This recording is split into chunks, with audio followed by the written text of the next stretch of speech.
घाम पनि अहिले चाहिँ कम भयो कम भन्नाले त्यस्तो साह्रो कम त होइन तर अहिलेको भन्दा निकै कम लागिसकेको छ दमौलीबाट लगभग आधी घन्टा जतिमा मजाले आइपुगिँदो रहेछ अहिले बाटो पनि त्यति नराम्रो छैन रहेछ यो लास्टको चाहिँ अलिकति नराम्रो छ तर पनि त्यस्तो साह्रो नराम्रो होइन पानी परेछ भने चाहिँ गाह्रै हुन्छ अलिकति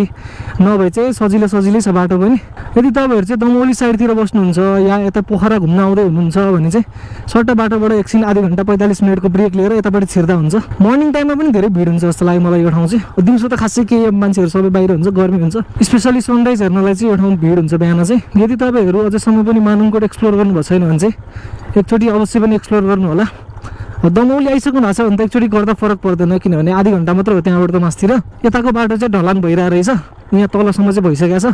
अब यता मासतिरको पनि चाँडै हुन्छ होला यही पेसमा सक्यो भने त आजकल त मासतिर पनि पुरै होमस्टेहरू बनिसकेको रहेछ रिसोर्टहरू बनिसकेको रहेछ तपाईँहरू नाइट आउट आउन चाहनुहुन्छ भने नि राम्रो अप्सन बनिसकेको छ अहिले यहाँ चाहिँ